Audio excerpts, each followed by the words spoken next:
میری یہ گزارش ہے کہ رمضان شریف کے حوالے سے ہمارے لیے جو کچھ جاننا ضروری ہے اس سلسلے میں کچھ ارشاد فرمائیں۔ رمضان شریف کے لیے سب سے ضروری بات یہ ہے کہ اگر آپ قرآن مجید پڑھ نہیں سکتے تو رمضان شریف میں ایک بار قرآن ضرور سن لو۔ یہ ہر آدمی اپنے لیے فرض بنا لے۔ اس کے لیے آپ تراویح پڑھنے جاتے ہیں، لیکن کسی وجہ سے اگر تراویح نہ پڑھی جا سکے تو گھر والوں کو کہہ دو کہ میرے لیے قرآن شریف پڑھو یا قرآن مجید کا کیسٹ لگا دو۔ تو قرآن پڑھنا بھی فرض ہے، سمجھنا بھی، اور تو اور سننا بھی عین فرض ہے۔ جس نے توجہ سے اللہ کا کلام سنا اللہ اس پر راضی ہو جاتا ہے۔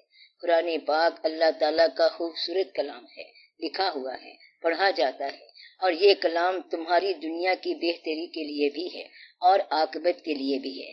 اس کلام کو ساری دنیا اچھا سمجھتی ہے اور اس کو مانتی ہے۔ وہ آدمی جو یہ کہے کہ یا اللہ میں پڑھ نہیں سکتا، میں تو اجمی ہوں، عربی تو میں جانتا نہیں ہوں، لیکن میں جانتا ہوں کہ تیرا کلام ہے تو تیرے کلام کا میں ادب تو کر سکتا ہوں، تو ایسا شخص قرآن پاک کو اٹھائے، ادب کرے، تعظیم کرے۔ اگر وہ یہ ادب کر گیا تو پھر اس کو بھی قرآن کی سمجھ آ جائے گی، کیونکہ یہ کلام سچے خدا کا ہے اور آپ خدا کا کلام سمجھ کر اس کے قریب جاؤ۔ جتنا آپ قرآن پاک کے قریب جاؤ گے یہ آہستہ آہستہ اپنے آپ کو آپ پر کھولتا جائے گا۔ خالق موجود ہے تو خالق جب چاہے عطا کر دے اور بے حساب کر دے۔ تو رمضان شریف میں کرنے والی پہلی بات یہ ہے کہ آپ اپنے آپ کو قرآن کریم کے قریب رکھو اور ایک بار ضرور پڑھ لو۔ جنہوں نے قرآن پاک پڑھا ہوا ہے وہ پڑھ لیں، اور جنہوں نے نہیں پڑھا ہوا وہ سن لیں۔ اس عمل کے اندر اس طرح بڑا فیض اور بڑی برکت ہو جائے گی۔ روزہ رکھتے ہوئے ایک بات ضرور یاد رکھو کہ جو روزہ نہ رکھ سکے وہ مسکینوں کو کھانا کھلانے کا اہتمام کرے۔ روزے میں بہت برکت ہے اور رمضان شریف میں روزہ رکھنا بہت برکت والی بات ہے۔ رمضان شریف میں پڑھنے کے لیے آپ سیرت النبی صلی اللہ علیہ وآلہ وسلم پڑھو اور ضرور پڑھو۔ اس مہینے میں آپ کم گو ہو جاؤ، خاموش ہو جاؤ یا زیادہ نہ بولو اور باوضو رہنے کی کوشش کرو۔ صرف خاموش اور باوضو ہو کر آپ چل پڑو تو شہر میں سے کہیں سے کوئی آواز آ جائے گی اور تمہارا راز کھل جائے گا۔ ایسا بے شمار مرتبہ ہوا ہے۔ اسے کہتے ہیں کہ غیب سے آواز آ جاتی ہے تو بتانے والا کسی کی زبان سے آپ کو بات بتا دیتا ہے، اور اپنے حصے کے علم کا انتظار کرو، یہ ضرور کہیں سے مل جائے گا۔ یہ ضروری ہے کہ آپ انتظار کرو، توجہ کرو، اللہ آپ پر مہربانی کرے گا، رمضان شریف کی برکت سے کرم ہو جائے گا۔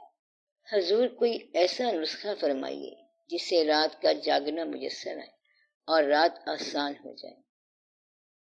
عام طور پر بزرگوں نے اس کا راستہ یہ بتایا ہے کہ تکیے کے نیچے موت کو رکھا کرو، موت کو ساتھ لے کر سویا کرو۔ موت اپنے سرہانے کے ساتھ ہو تو پھر نیند نہیں آئے گی، جاگنا ہی جاگنا ہو جائے گا۔ مجھ کو جنون نہیں ہے کہ جاگوں تمام رات، لیکن تیرا خیال جگائے تو کیا کروں۔ آپ کے اندر اگر کوئی خیال ہوگا تو وہ آپ کو جگائے گا۔ الارم سے انسان نہیں جاگتا بلکہ کسی خیال کی طاقت سے جاگتا ہے۔ کوئی خیال ہوتا ہے جو اسے جگاتا ہے۔ ایک تو اس لائف کے چھوٹ جانے کا خیال ہو تب انسان جاگتا ہے۔ زندگی کے فانی ہونے کا احساس کا نام ہی جاگنا ہے۔ جاگنا کہتے ہی اس کو ہے۔ جو جاگ گیا اس کو پتہ چل گیا کہ زندگی فانی ہے۔ اس لیے جس کو زندگی کے فانی ہونے کی واردات نہ ہو وہ جاگ نہیں سکتا۔ جس کو یہ یقین ہو جائے کہ یہ سب فانی ہے اور یہ واردات شروع ہو جائے کہ میں نے اگلا لمحہ نہیں دیکھنا اور یہ میرا لاسٹ مومنٹ ہے، تو اس کو نیند آنے کا سوال ہی پیدا نہیں ہوتا۔ پھر آپ لوگ پوچھیں گے کہ نیند کا نسخہ کیا ہے؟ دوسرا نسخہ یہ ہے کہ انسان دن کو سو جائے، جب نیند پوری ہوگی تو رات کو جاگنا آ جائے گا۔ جس کی رات جاگتی ہے اس کے دن عام طور پر سوتے ہیں۔ دن کو سونے کا مطلب یہ ہے کہ کاروبار کو مدھم کر دو تو بیداری پیدا ہو جائے گی۔ ایک ہوتا ہے ذوق کاروبار اور ایک ہوتا ہے کاروباری ذوق۔ ذوق کاروبار ختم ہو جائے تو کاروبار ذوق جاگ پڑتا ہے۔